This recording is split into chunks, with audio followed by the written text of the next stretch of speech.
आपने सबने अभी तक के जो श्रोता थे उनके सबके पास से ये बात सुनी कि क्या हो रहा है इस मुल्क में, क्या किया जा रहा है, पर क्या किया जा रहा है उससे भी क्या करना, क्यों ये हो रहा है, क्यों ये कामयाब हो रहा है, ये ज़्यादा चिंता का विषय है। देखिए, हमने ये मान लेना पड़ेगा कि अब हमारा मुल्क प्रजातंत्र का मुखौटा पहना हुई हुक्मशाही बन गया है, बनने वाला है, ऐसा नहीं, बन गया है। ये हमने कबूल करना पड़ेगा, क्योंकि जिस तरह से यहाँ सब किया जा रहा है उसमें संविधान का कोई भी डर या संविधान का कोई भी सम्मान उसमें दिखता नहीं। तो ये हमने मानना पड़ेगा। हमारे लिए सबसे बड़ी चिंता ये है कि लगातार ऐसे कांड किए जा रहे हैं, लगातार हमारे मुल्क को एक सुनिश्चित दिशा में घसीटा जा रहा है और हम लोग चुपचाप वो सह रहे हैं। ऐसा समाज क्यों बन गया है ये समझना, इसके बारे में चिंतित होना बहुत ज़रूरी है, क्योंकि अगर ये लोकशाही है, अगर हम मानते हैं कि ये संविधानात्मक लोकशाही है, तो हम नागरिक होने का हमारा हक छीनता हुआ देख के भी चुपचाप क्यों बैठे रहे हैं, ये हमने अपने आप को पूछना ज़रूरी हो गया है। एक के बाद एक वाक़ये होते ही जा रहे हैं। बुलडोज़र का कानून चलने लगा, लोगों के घर तोड़े गए, कोई उनके ऊपर केस नहीं, कोई सुनवाई नहीं, कुछ नहीं। जिस कदर बुलडोज़र चले हैं, एक बड़ा प्रश्न मेरे सर में, जहन में उठता है कि भाई वहाँ की जो सरकारें थी, नगर पालिकाएँ थी, ग्राम पंचायतें थे, वो कर क्या रहे थे कि सब ने अवैध घर बना लिए, दुकानें बना ली, सब बना लिया, आपको पता ही नहीं चला। आपके शहर में ये सब चीज़ें होती रहती थी, आपको पता ही नहीं चला। एक दिन जब आपको हुआ कि नहीं, इसको अब सबक सिखाना है, तब आपको पता चला कि वो घर अवैध है या उस दुकानें अवैध है।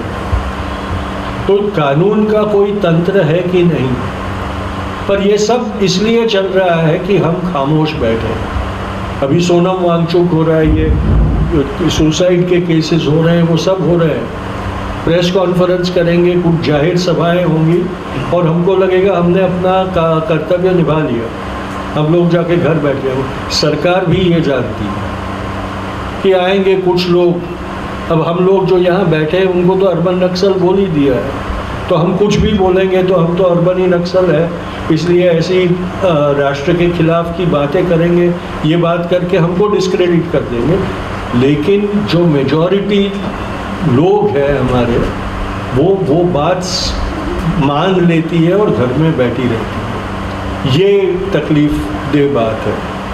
अब देखिए, आरएसएस की टूल किट समाज में कितनी हद तक कामयाब हो गई।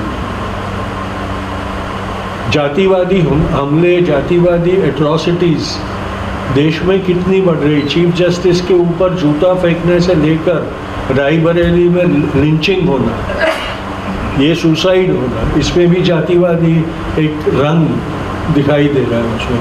ये जो मनुस्मृति को हमारे संविधान के ऊपर लाके हमारे संस्कृति में, हमारे समाज में उसको लाद देने का जो माइंडसेट बनाया जा रहा है, वो सरकार नहीं कर रही, वो आरएसएस करवा रही है। और ये आरएसएस का जो प्लान है वो कामयाब होता हुआ दिखाई दे रहा है।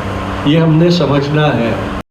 बीजेपी की सरकार को हम कभी भी हरा सकते हैं, लेकिन एक असंवैधानिक, अनरजिस्टर्ड, छुपे छुपे काम करने वाली संस्था आरएसएस, उसको हराना मुमकिन नहीं है, क्योंकि हम उसके साथ कोई संवैधानिक लड़ाई नहीं लड़ सकते। इसलिए अब ये हमें तय करना पड़ेगा कि हम इस प्रजातंत्र को बचाने के लिए किस हद तक कुर्बानी देने के लिए तैयार है, क्योंकि कुर्बानी देनी पड़ेगी। सरफराज भाई ने कहा कि मुझे भी उठा के डाल सकते हैं जेल में। सरफराज भाई, मैं तो चाहता हूँ कि मुझे डाले। बापू के सीने में 3 गोली लगी थी, तब इस मुल्क में थोड़ा शांति पैदा होती। मुझे जेल में डालने के बाद अगर क्रांति होती है तो मैं अपने आप को सफल समझूंगा। तो वो तो अभी कुछ ना कुछ ऐसा होना ज़रूरी है। इस मुल्क में जो जयप्रकाश ने कहा था संपूर्ण क्रांति, वो संपूर्ण क्रांति करनी पड़ेगी, वरना ये मुल्क बचेगा नहीं। मैं भड़काने वाली बात नहीं कर रहा, मैं इसलिए ये बात कर रहा हूँ कि सरकार की मनमानी रोकने का अब वक्त आ गया। वरना इसी तरह से जिसको भी, वो एक बहुत पॉपुलर फिल्म थी बॉलीवुड हॉलीवुड की, डर्टी हैरी, वो पुलिस वाला जिसको भी अपराधी समझता था बंदूक निकाल के मार डालता था और बहुत हीरो बन गया। वो कैरेक्टर जो था वो बहुत हीरो बन गया। सरकार वैसी बन गई है। आप योगी के बयान देखिए, आई लव मोहम्मद वाला जो पूरा सिलसिला चला है, उसमें जिस प्रकार के जहरीले बयान योगी कर रहा है और उसी का असर उसकी पुलिस पे दिखाई दे रहा है। मारने ठोकने की बात एक चीफ मिनिस्टर जब करने लगे तब ये समझना बहुत ज़रूरी है कि हमारी सरकार का पतन अब आखिरी पायदान तक पहुंच गया। यही बात आने वाले दिनों में प्रधानमंत्री से लेकर सब लोग बिहार के चुनाव में इसी तरह से नफरत का जहर पिरोकर उस चुनाव में हावी होने की भी कोशिश वो लोग करेंगे और हम ये सारी चीज़ें सहते रहेंगे। ये सहने की जो फितरत हमारी हो गई है वो सबसे बड़ा हमारा दुश्मन बन गया। एक फिल्म आई थी अमिताभ बच्चन की, वो चली नहीं थी बहुत, मुझे उसका नाम याद नहीं आ रहा है। उसमें वो एक बहुत फेमस मोनोलॉग करता है, वो एक टीवी पे आता है और कहता है कि अब बस हो गया, सारे जुल्म गिनाता है और फिर बोलता है नहीं अब बस करो, खिड़की खोलो और आवाज़ दो, बस हो गया। अब वो वक्त आ गया जब हमने उठ के रास्तों पे जाना पड़ता है। लोहिया जी ने जो कहा था कि अगर प्रजातंत्र की सड़कें सुनी हो जाएगी तो सरकार बेईमान बन जाएगी। आज सरकार बेईमान बन गई है, चाहे वो राज्य की हो या राष्ट्र की। इसलिए सड़कों पे उतरना अब हमारा कर्तव्य और हमारा फर्ज बन जाता है। मीडिया भी, मैं आप लोगों की बात नहीं करता हूँ, लेकिन ज़्यादातर मीडिया आज, सोनम वांगचुक का ही आप एक एग्जाम्पल ले लीजिए। जो सोनम वांगचुक को एक महान साइंटिस्ट, एक महान एनवायरमेंटलिस्ट के तरीके से देखकर उसको पूजा जाता था, जैसे ही उन्होंने सरकार के खिलाफ अपना आंदोलन शुरू किया और वो भी अहिंसक आंदोलन शुरू किया, दूसरे ही दिन मीडिया में उनको चाइनीज़ एजेंट, टेररिस्ट, सेपरेशनिस्ट, गद्दार करार कर दिया गया और इतनी सिस्टमेटिकली कर दिया गया कि आज समाज में अगर सोनम वांगचुक का नाम भी लेते हैं तो वो बोलते हैं चाइनीज़ एजेंट। मीडिया भी किस तरीके से अपने रास्ते से भटक गई है और सरकार के इशारों पर नाच रही है, उसका भी जो प्रतिबिंब है वो समाज का ही प्रतिबिंब वहाँ दिखाई देता है। इसलिए ये वक्त अब आ गया है कि अगर कड़वा भी हो तो भी वो सच अपने बोलना पड़ेगा और अंतर्मुख होकर देखना पड़ेगा कि इस मुल्क के पतन में हमारा क्या किरदार है।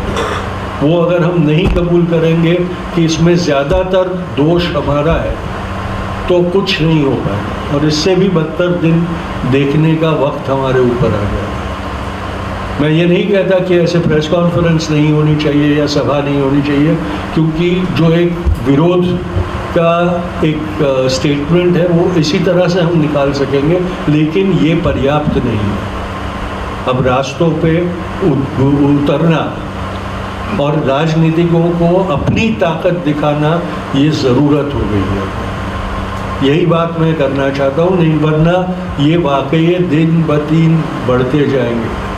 सरकार अपनी मनमानी करती जाएगी और हुकुमशाही में से ठोकशाही कब बन जाएंगे हमें पता भी नहीं चलेगा। इसलिए आप सबके से मेरी अपील है कि ये अपील समाज तक पहुंचाने और एक अलार्म बजाने का काम आप ज़रूर करिएगा, क्योंकि सोने का ढोंग करने वाली प्रजा को उठाने के लिए सिर्फ आवाज़ नहीं, उसको टोचना पड़ेगा, टोचना पड़ेगा, क्योंकि सच में सोए होते हैं उनको तो आवाज़ करके उठा दिया जा सकता है, लेकिन जो ढोंग करते हैं सोने का, उनको उस ढोंग में से उठाना बहुत मुश्किल होता है।